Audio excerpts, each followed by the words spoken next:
So anong may sasuggest mo mga training centers sa Pilipinas para pwede rin gawin ng ating mga kababayan na wala pang experience? Sa amin kasi ni Baring Jun, nag-start kami sa Mother Earth. Oo. So doon talagang matuturuan ka ng proper skills at saka knowledge sa workplace. Okay. Talagang i-prepare ka nila sa mga dapat mong gawin dito sa trabaho sa Canada. So meaning to say, kahit wala kang experience na pumunta roon o mag-apply doon, matatanggap ka? Pwede mag-enroll. Inquire ka enroll na. Tapos ako kasi nagtrabaho ako sa hotel, sa Oasis Hotel. Tapos ano ka doon sa hotel, sir? dati akong sa dining Butcher din? butcher at saka chef. Okay. Chef butcher. So what's up, beautiful people? Welcome back again to my YouTube channel. My name is Hernan Kamama and welcome to my vlog. So in this video today ay pupunta tayo sa Clear Lake, kung saan ipapasyal natin itong mga tropa, no? At sila si Erwin. Ano full name mo, pre? Erwin, ano full name mo, pre? Ogoy. At saka si Rocky Pampanga. Ha? From Pampanga, yun. Itong mga big time to sa Pilipinas. Hanggang pagdating ng Canada, big time pa rin itong mga Big time to.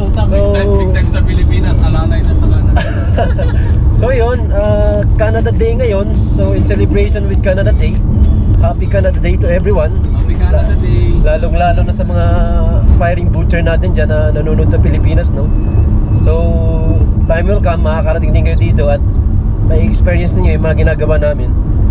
So pupunta kami ng Clear Lake ngayon para mag-enjoy sila, para may iba naman yung ambience ba, yung view, di ba? Para malis ang stress. Oh, yun. Chill day. Oh, parang chillax day namin. So Malis ang over. Rocky. So pupunta kami doon para mag-celebrate ng Canada Day with the other Filipino, no? So for sure maraming mga Filipino na ngayon doon.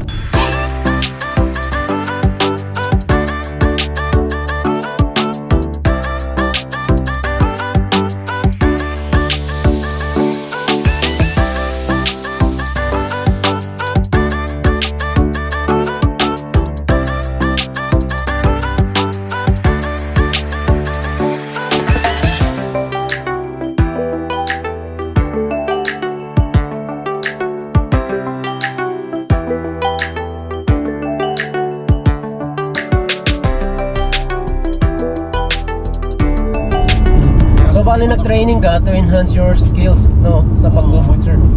Saka Okay. to be certified butcher. Ayun. Tapos nag-work din ako sa market, sa palengke. Oo. As butcher. Kaya yun, enhance yung skills, lalong bumalik. So mga ilang years ba, sir, pagka-training dun sa in-applyan mong training center para makakuha ng certificate? Certificate kasi ang required talaga pag nag-apply sa Canada 3 years consecutive na Working experience. Pero sa training center most likely 2 months or more. Oh, as long as na previously working on ano ka na, Oo. fine dine restaurant na sinasabi nila. Kasi kukunin mo lang naman yung NC2. Oo. Tapos yun nga yung 3 years consecutive na continuous na COP. Okay. So ano pa? Ano masasabi mo sa mga aspiring butchers natin na gusto mag-apply, lalong-lalo na yung mga walang experience?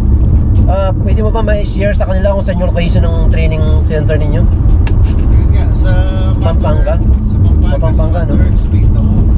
Try nyo mag-inquire. Magandang magandang training center at saka talagang yun nga, i-prepare ka ng lahat na kailangan mo para Oo. talagang magaling ng butcher. So sa mga ibang lugar naman, pwede kayo mag-search sa Google kung saan may mga nearest training center at pwede kayo mag-enroll doon, no? So yun. Sa MMS Training Development sa La Union, Ayun. Pangasinan, saka Baguio. Ayun, no? Branches nila yun. Certified sila. Tapos nagpapakonsin sila. Scholar. May scholarship din. Wow. Okay pala kung ganun. Na lang kayo doon, MMS Development. Okay. I-search nyo lang sa Facebook. Doon ako galing. Doon ako nag-training. Doon ka rin nag-training. Oo. So So yun guys, yung mga nearest dyan sa na-mention lugar ni Boss Erwin, ay pwede daw po kayo dyan mag-inquire at mag-enroll. Ikaw naman Boss John, ano masasabi mo? Mukhang malalim inis mo eh. Na-amaze ako sa lugar dito eh. Na-amaze ka ba? Tingnan nga natin mga lugar dito. Na-amaze daw siya eh. Ano naman, nakaka-amaze ka naman oh. Pero mas lalo ka ma-amaze mamaya. Yun lang. So yun guys, no, kung narinig ninyo yung mga na-share nilang experiences kung paano sila nakarating ng Canada. So sa mga gusto magtanong kung paano rin ako nakarating ng Canada, unang-una hindi naman talaga ako butcher eh. So nangarap din lang makapunta ng Canada. So ginawa kong steps is pumunta ako ng supermarket, nagtanong ako dun sa mga butcher doon kung saan sila nag-a-apply na agency, and then in-applyan ko rin, no. So ang pinaka-worst dyan, napakababa nung sahod na in-offer sa akin kasi nga hindi ako experienced butcher eh. Pero hindi yun problema sa akin. Ginrab ko pa rin yung opportunity, nag-ipon ako ng experience, and then nung mga 3 years ago, saka ako nag-job hunting at nag-apply nga ako sa International Staffing Organization. Ayun, magmula nun, natanggap naman hanggang sa nag-process na ako ng mga documents. Ayun, nasa Canada na ngayon. 6 years na at permanent resident na rin. So time will come guys, magiging ganun din kayo, at lalong-lalo ng mga kasama natin ngayon na doon din pupunta. Kaya sa mga nangangarap dyan pumunta ng Canada, patuloy lang kayo guys. Dahil habang buhay, nangailangan ng tao si Hylife at iba pang mga kumpanya. Tuloy nyo lang ang laban. Huwag tuloy lang laban para sa ekonomiya at sa pamilya. Pakiyo. Para sa kinabukasan. Oo, sa kinabukasan. Yes. Kasi sa Pilipinas, medyo mahirap ang buhay. So yun, pupunta nga kami sa Clear Lake ngayon.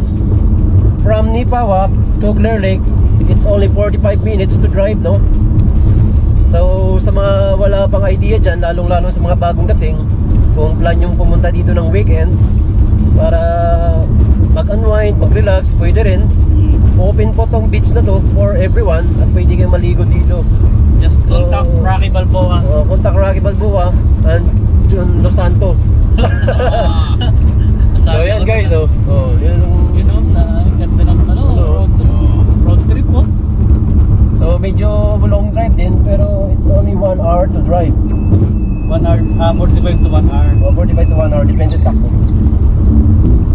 Pero walang ito. 100 lang Bating City. Ha? 100 kilometers.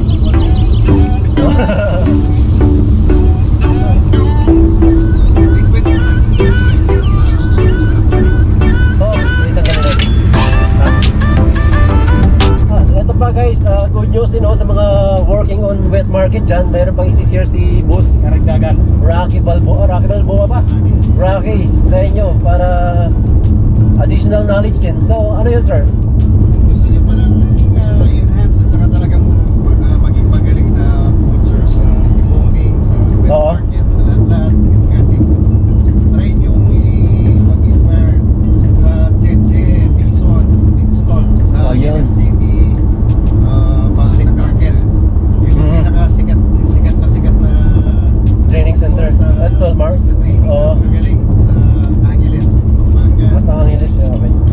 Cheche, Dison, Install. Sure, Wow. matututo kayong marami kayong matututunan sa gagaling lahat. Pag Ayun.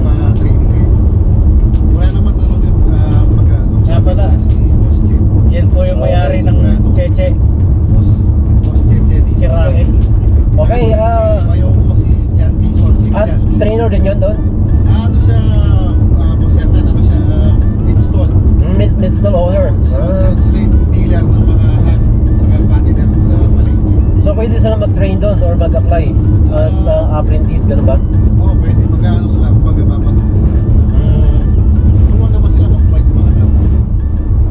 Mayroon silang service fee kung tawagin or... Wala naman. wala na. So, okay pala kung ganun eh. Walang charge. Pared horse lang, pared horse. Ayun guys, narinig ninyo ha. So sa mga interested dyan, Kasi doon ako doon ako may visit the place, okay?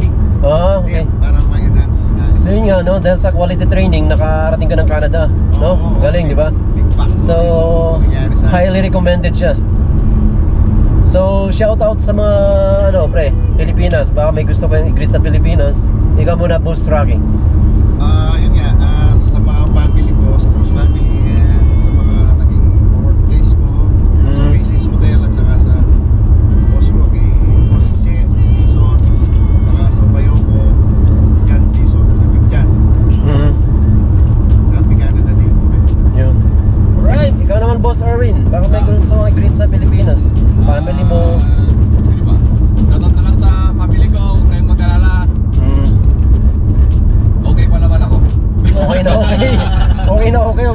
pag-usapan naman. Baka malungkot sila eh.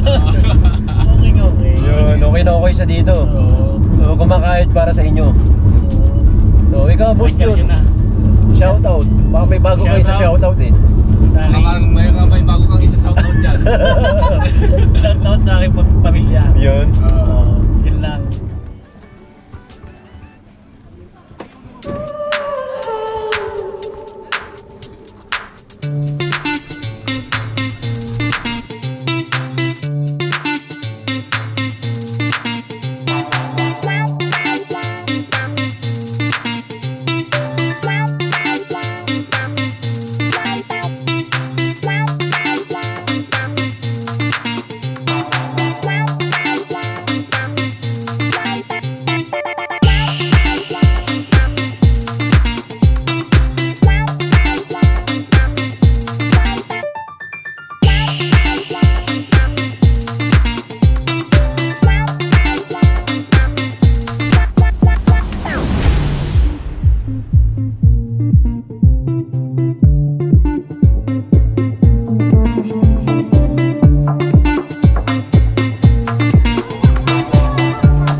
Dito na pala itong mga big time yo.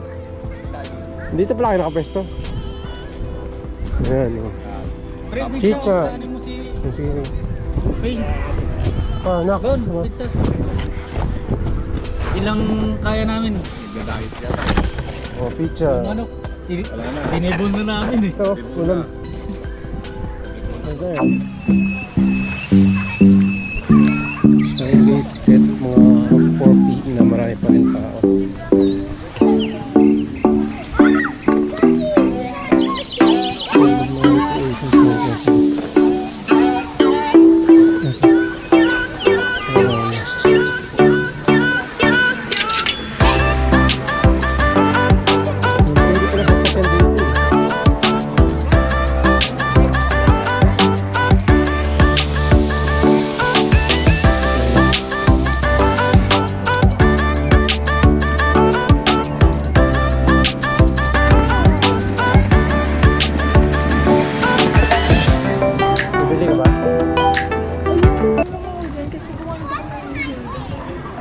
Saan?